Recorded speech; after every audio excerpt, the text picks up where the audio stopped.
단계적 일상 회복 1단계로 진입한 지 13일 차에 접어든 가운데 신규 확진자 수가 연일 2천 명대를 기록하고 있습니다.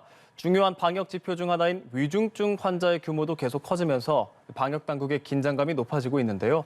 코로나19 관련해서 자세한 소식 정기석 한림대 성심병원 호흡기내과 교수와 함께 짚어보겠습니다. 교수님 안녕하세요. 네.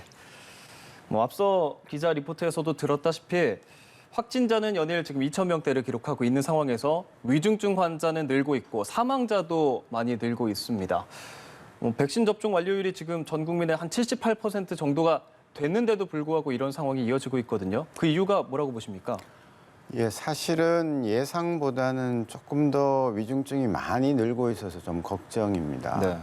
원래는 지금 말씀하신 바와 같이 2차 접종률이 지금 80% 거의 다 올라가고 있으니까요. 그러면 그 면역을 가진 사람들이 위중증 발생을 눌러줘야 되는데 그걸 오히려 못하고 지금 사상 최고치를 기록하고 있어요. 네. 특히 최근에 며칠 동안 2천 명이 계속 넘고 있고 그 넘는 환자들의 위중증 이완율, 즉 1,000명이 걸리면 몇 명이 위중증으로 가는지가 지금 계속 통계가 나오고 있으니까요. 그 위중증 이완율이 굉장히 올랐습니다. 네.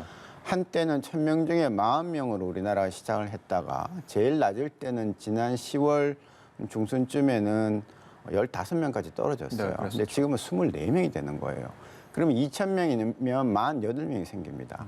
그러니까 즉 지난 한 4, 5일 동안 발생했던 2,300명, 500명대의 환자들이 매일매일 50명씩 앞으로 중환이 될 거라는 거죠. 그러면 네. 지금 우리가 보고 있는 485명이라는 숫자는 훨씬 더 넘어갈 가능성이 높다라는 겁니다. 그래서 그렇다면은 우리가 위중증 환자를 어느 정도까지 발생을 안 하게 만들어야 의료 시스템 문제가 없겠나라는 계산을 예측을 충분히 해 나가면서 이제 이 조정을 할 필요가 있다 그렇게 보는 거죠. 네. 사실 많은 분들이 이제 백신을 맞으시면서 이렇게 백신을 내가 맞고 위드 코로나로 전환하면 어느 정도 우리 일상으로 돌아갈 수 있겠다는 기대를 사실 하고 있지 않습니까? 그런 상황에서 이제 부스터샷이 좀 중요한 상황이 된 것 같아요. 현재는 60대 이상 고령층의 추가 접종이 이어지고 있는데 이렇게 위중증 환자가 급증한다면 현재 6개월인 부스터샷 접종 기간을 좀 간격을 당겨야 하는 게 아니냐라는 목소리도 있거든요. 예, 어떻습니까? 그거 매우 중요한 건데요. 지금 사실 이렇게 많이 위중증이 생기는 대부분이 60세 이상입니다. 네. 그리고 상당히 많은 분들이 백신 접종을 완료를 했단 말이죠. 특히 최근에 어떤 지방의 요양병원에서 나온 통계를 보면 166명 환자가 생겼는데 그중에 83%가 돌파 감염인 겁니다. 백신 접종을 완료를 했는데 다 병이 걸려버린 거죠. 그래서 그 왜 그랬냐를 보니까 역시 면역이 떨어졌다는 거하고 그 시기가 4개월째부터 나타나는 거예요. 네, 그래서 우리가 지금 전 세계적으로는 뭐 6개월 얘기 나오고 있고 이스라엘은 5개월에 다 맞추고 있고 일본 같은 데서는 4개월 얘기가 나오고 있습니다. 그래서 제 생각은 지금부터라도 특히 60세 이상의 위험군을 대상으로는 4개월째에 부스터를 맞는 것이 적당하다. 네. 예, 적절하다는 것이고 그게 우리나라 자료가 있는 것이고요. 또 하나는 영국 옥스퍼드 대학에서 연구를 했는데 델타 감염을 예방할 수 있는 확률을 쭉 봤더니 4개월째가 되면 50% 정도로 만납니다. 즉 4개월이 지나면 내가 백신 접종을 완료했더라도 예방을 할 수 있는 확률이 50% 밑으로 떨어지는 거죠. 4개월부터는. 그렇죠. 네. 그러니까 걸린다 안 걸린다 해서 50%가 밑으로 되면은 걸릴 확률이 훨씬 더 많은 거 아닙니까? 예. 그럼 그때 부스터를 줘야 되는 것이고요. 4개월에 부스터를 주나 5개월에 부스터를 주나 저는 큰 차이가 없다고 봅니다. 그렇다면은 4개월에 줘서 면역을 조금 더 빨리 강하게 만들어주는 것이 옳은 방향이다 그렇게 보는 거죠. 네, 접종 간격을 좀 앞당겨서 부스터샷을 접종하는 것이 필요하다라는 입장을 주셨습니다. 이렇게 지금 고령층의 돌파 감염자가 늘면서 중증 환자가 많아지고 그 병상이 또 빠르게 차고 있는 게 또 문제지 않습니까? 정부가 단계적 일상 회복 조치를 잠시 중단하는 비상 계획이 발동될 수 있는 일명 서킷 브레이크죠. 이런 예시의 기준을 75%로 들었는데 지금 수도권의 병상 가동률이 거의 근접을 한 상황입니다. 그렇다면 그 서킷 브레이커를 발동 준비를 해야 되는 것 아니냐 이런 의견도 있습니다. 저는 당연하다고 봅니다. 다만 그 서킷 브레이커라는 것이 이제 갑자기 그 정말로 이렇게 딱 중단을 시키는 거 아니겠습니까? 네네. 그러면 지금 환자가 발생하는 추세나 이완율이나 등등 이런 것들이 관성이 붙어서요. 그냥 암만 브레이크를 갑자기 밟아도 쭉 밀고 나가지 우리가 원했던 대로 제동이 되지 않습니다. 그래서 저는 그런 서킷 브레이크 같은 그런 급작스러운 차를 운행하는데 그렇게 갑작스럽게 그렇게 브레이크를 밟고 그러면 안 좋지 않습니까? 네. 그런 것보다는 미리미리 그러니까 60%대에서 뭘 준비하고 70%에서 뭘 준비하고 75%대에서 준비해야 될 거 이런 것들을 네. 미리미리 정해가지고 최대한 억제하는 방향으로 그리고 사회가 흔들리지 않은 방향으로 조심을 해야 그래야 우리가 부드럽게 사실 일상으로 돌아가는 그 과정을 밟아갈 수 있다 그런 말씀을 드립니다. 네. 갑작스러운 변화는 오히려 위험할 수 있다는 그런 말씀이신 것 같은데요. 네. 정부는 지금 의료 인력에 큰 문제가 없다. 그렇기 때문에 비상 계획도 논의할 단계는 아니다. 이런 입장이 있습니다. 다만 이렇게 중환자 병상이 빠르게 소진이 되니까 일주일 만이죠. 병상 확보 행정명령을 내렸습니다. 실제로 지금 상황에서 의료 인력에 문제가 없을까요? 매우 중요한 말씀인데요. 지금 이렇습니다. 이제 그 행정명령, 예비명령까지 합치면 한 2,000 병상 정도가 마련이 되고 있습니다. 네. 준중 중환자. 근데 지금 아직까지 여유가 많은 편이죠. 그렇게 하면. 그런데요. 그 병실이 2,000개가 아니라 3,000개, 10,000개를 준비하더라도 치료할 인력이 있어야 되는 겁니다. 이게 그 중환자 치료는 의사들 중에서도 중환자 의학 세부 전문의를 딴 분들이 치료를 해야 가장 좋은 성적을 낼 수가 있습니다.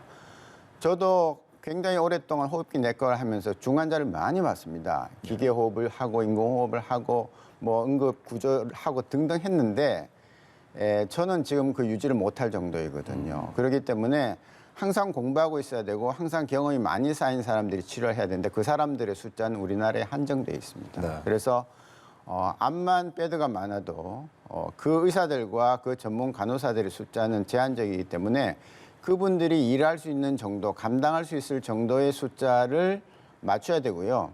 그 숫자는 지금 현장에서 들려오는 흉부외과 의사, 호흡기내과 중환자 보는 의사들의 얘기를 빌리면 지금보다 50%가 더 늘어나면 그다음부터는 못한다. 예. 그렇게 되면 어떤 문제가 생기냐면 우리 에크모라고 왜 사람을 마지막에 살리는 그런 중요한 치료가 있지 않습니까? 산소를 기계로 투입하는 건데 그렇게 되면은 그거를 다 적용을 못하고 나이가 너무 든 사람들은 안 하겠다. 뭐 50세 미만만 적용하겠다. 이제 이런 식으로밖에 갈 수가 없으니까 우리나라가 자랑하는 가장 좋은 최고의 의료를 다 받을 수 없는 일이 벌어지는 것이고 그것은 결코 우리 국민이 바라는 바가 아니죠. 그리고 전국에 성인 중환자실은 8,000개 정도입니다. 네. 그런데 만일 그중에 1,000개, 2,000개가 코로나 환자로 가득 찬다면 나머지 중환자들은 다 어디로 가겠습니까? 일반 중환자를 말씀하시는 예, 거죠? 일반 중환자들은 항상 중환자실은 가득 차 있습니다. 왜냐하면 그만큼 중환자가 언제든지 들어오고 나가기 때문에 힘든다는 건데 다른 중환자에도 상당히 치료에 문제가 생긴다는 것이죠. 네. 의료 인력에 대한 논의가 확실히 좀 필요해 보입니다. 이번에는 많은 분들이 관심 갖고 있는 셀트리온의 레키로나 이야기를 좀 해보려고 합니다. 유럽의약품청이 이 셀트리온의 코로나19 항체 치료제 레키로나의 사용을 공식으로 승인을 했죠. 이렇게 좀 빠른 결정이 나온 배경이 아무래도 방역 조치를 완화한 뒤로 유럽의 상황이 좀 안 좋아져서라는 말이 있습니다. 어떨까요? 네, 유럽은 지금 이제 본격적인 겨울로 들어가면서 굉장히 많은 환자들이 발생하고 있죠. 네. 예, 그렇지만 이제 이 항체 치료제는 상당히 오래전부터 레키로나가 공을 들였고 또 다른 하나의 회사인 미국 회사도 공을 들여서 심의를 쭉 하다가 굉장히 오랜 시간이 걸쳐서 지금 이제 허가가 나고 있는 입장이긴 한데요. 그네들로 봐서는 이제 치료제가 하나 더 생기니까 굉장히 이번 겨울을 지내는데 좋겠다고 생각은 할 수 있을 겁니다. 그래서 특히 이제 이 셀트리온 레키노나라는 우리나라가 자랑해야 될 그런 정말 자랑스러운 일입니다. 네. 우리가 제약업계가 사실 많이 영세에 있으면서 신약을 만들어낸 적은 거의 없습니다. 지난 30년 동안 불과 몇 개 지나지 않았는데 신약을 만들었고요.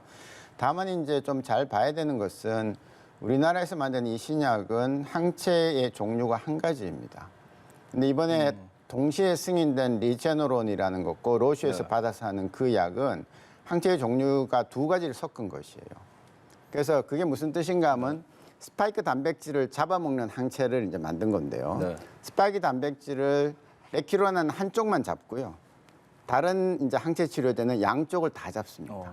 그럼 두 쪽을 잡으면 훨씬 잡는 힘이 세겠죠. 예, 그래서 이제 그런 약간의 상대적인 그 열세는 좀 있을 것이다. 그리고 특히 델타 변이에 대해서는 지금 정확한 자료들이 잘 안 나오고 있기 때문에 만일 델타 변이가 스파이크가 바뀐 것을 항체가 못 잡는다면 사실은 큰 효능은 없을 것이다라고 보는 견해도 있습니다. 네.